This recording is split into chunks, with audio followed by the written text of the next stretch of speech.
Wes, Wayne, Johnny, and Jocus stuck to the cow trail proper and kept up the pace behind the box, since they could not see around it. Jocus was still happy with his position at the rear. He was a believer in things supernatural, and the box certainly qualified as far as he was concerned. "I see it," said Leon. Jay saw it too. Messamore's pond was barely a half a mile from the house, but after all the things they had seen and done so far this day, it seemed a whole lot farther. As the pond became closer and closer, the four-pack at the rear of the box left the trail and gathered around Jay. Leon kept on walking. The others did too. All of them began to slow down some, and as Leon looked at Jay for guidance, he received it in the form of a nod. "Okay, box, stop right there," said Leon. The box stopped. Jocus just shook his head in disbelief at seeing in action the power his little brother had been given. "Tell it to land slowly to the ground, Leon," said Jay. Leon passed on the order, and the box complied by silently easing downward to its assigned resting place. Like most ponds, Messamore's pond was created by water being held captive in a small valley. The water was retained by way of a tall dirt mound dam on the low end of the valley. The water depth on the dam end fluctuated between 5 and 8 feet, depending on the seasons. The other end was always shallow. The cattle stayed away from the deep end, so it was more attractive for human use. "We'll store the box below the dam for tonight. We can start with a brand new day tomorrow," said Jay. "Who brought the tools?" asked Jay. Wayne and Leon immediately pointed at Wes, whose eyebrows shot up so fast they almost left his forehead. "Who, me? I ain't got no tools," said Wes. "Wes, remember that blanket I gave you to take up before we left?" asked Jay. Wes rubbed his hand on his chin as though contemplating some deep thought. All Wes could muster was, "Maybe." "Well, where are they?" "I told you before we left to get a hammer, some nails, and a hatchet and a handsaw and wrap them in a blanket," said Jay. "I did all that, and I laid the blanket down by the chicken house. You didn't tell me to bring them," said Wes. "Okay, we need to do something quick before it gets dark. Wes, you and Wayne race back to the chicken house and get the tools and get some of those tarp scraps on the dog pen. We will start scouting a good spot to build a safe haven for the box. We will look for a good green stickwood to build with while you are gone. Now scoot." Wes took off to get the tools that he had laid aside by the chicken house, and as he ran, he heard the footfalls of Wayne, who was right on his tail. Since he left so quickly and deliberately, Wes had no memory of having to negotiate the barbed wire fence. He did have a bloody scratch on his right arm that he could only reckon came from that dang fence. Right now, haste was his main concern. He decided the best thing to do would be to ignore the scratch until such time later when he could register a more equitable whiny complaint in the presence of full assembled team. Wes was mentally patting himself on the back for his speed when the rolled up bunch of tools came into view right there by the chicken house. He looked over his left shoulder to see how far behind Wayne was. Wayne saw his chance to make a name for himself by beating Wes to the tools. Just as Wes looked left, Wayne passed him on the right. His little brother scooped up the tools and headed back toward the box. Over his shoulder, Wayne said, "You can get the tarp scraps and meet me back at the box, Wes." Wes had to switch from bragging on himself to tossing about some random but mild cuss words. Something like, "Gall ding flabbergibber mutter goober dilly rabbit." Loosely translated, it meant curses foiled again. Wes was in no hurry to gather up the requested tarp scraps, since it meant having another encounter with the old bad-natured dog, Buck. Wes sneaked over to the dog pen fence, which served a dual purpose of containing Buck and also providing a utility device on which to store loose scraps of tarp, big and small. Wes saw Buck sleeping in an area dug into the dirt underneath his doghouse. "Sweet dreams, you mean old dog," thought Wes.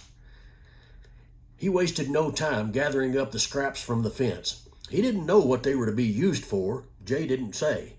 For that reason, he decided he would take as many scraps as he could carry and still be back to the box quick. With his arm near loaded to full capacity, he decided that one more would do it. Wes pulled on that last one as it slid off the fence. Bam! Buck was up on the fence with his front paws, and Wes, of course, was on the ground with all of his four paws in the air. It was a near miss for sure, but dang near enough to literally scare the pee out of Wes. He recovered quickly, though, stood up, gathered up his load of tarp scraps, and lumbered off to meet the team at Messamore's pond. When Wes reached the barbed wire fence, he remembered his injury from before. He took a quick look at it, shook his head only to acknowledge it, and without further ceremony tossed his bundle of tarps over the fence, and he eased through the fence carefully and retrieved his load. Off he went down to the pond. When he got there, the others were already at work building some sort of shelter. "Aha," Wes said, "that's what these tarp pieces are for. They can be used to cover the shelter. Hey, Jay, I brought the tarps." "Okay, Wes, good job. Lay them out individually so we can choose by size as we need them," said Jay. Dutifully, Wes went about the task of doing so as Jay asked, "Hey, Wayne, how about you help Wes there while me and the others work on this shelter?" said Jay. Wayne begrudgingly laid down the saw he was wielding and ambled toward the pile of tarps that Wes had brought. He spied Wes's pants and started laughing. "Hey, what happened to your pants, Wes? Did you have an accident?" "No, I didn't have no accident." Thinking fast, for a quick answer was all Wes could come up with. "That dang dog spit on me." Well, that just made Wayne laugh even louder. "What's going on?" Jay barked. He didn't want anything to cause any more work stoppages since they were trying to finish before nightfall. Wayne repeated Wes's story to Jay. Jay quickly put it to rest by explaining there was no time to waste on it any further. "Let's get back to work and finish this job." Wes and Wayne finished their task of tarp spreading and moved over to where the serious construction had begun.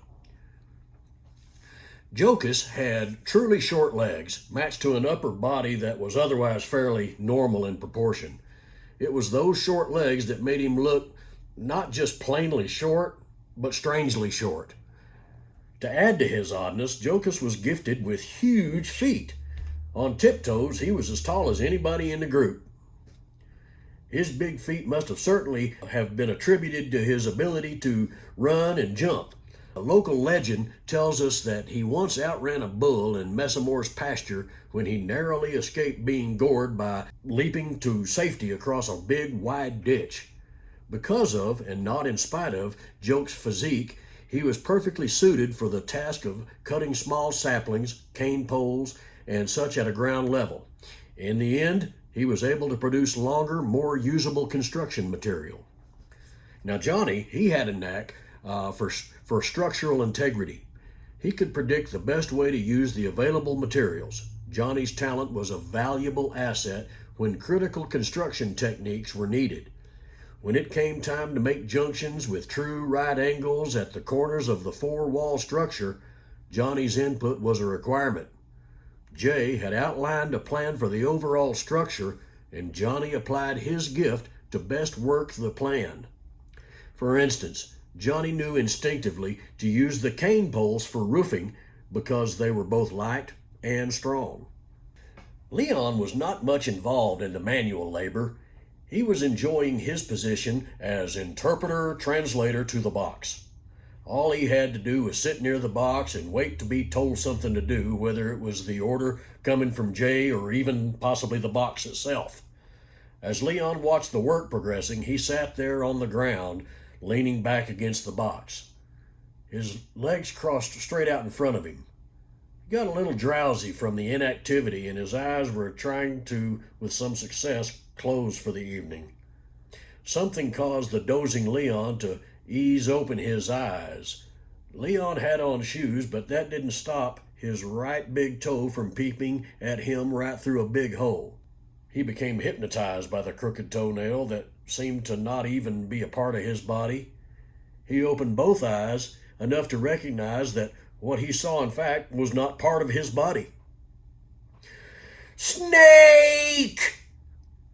yelled Leon. "Blue Racer Snake!" He managed to yell it even louder. Feeling an instant rush of fear-factored adrenaline, Leon reacted with a single vertical leap that put him squarely on top of the box. All those present looked directly toward Leon when he yelled out "Snake," and can bear witness to Leon's leaping ability. All those present looked directly toward Leon when he yelled out "Snake," and can bear witness to Leon's leaping ability. They also saw what happened next. Leon remained on top of the box while the others moved carefully towards him, ever mindful of the presence of the evil and much hated boy-chasing snake called the Blue Racer.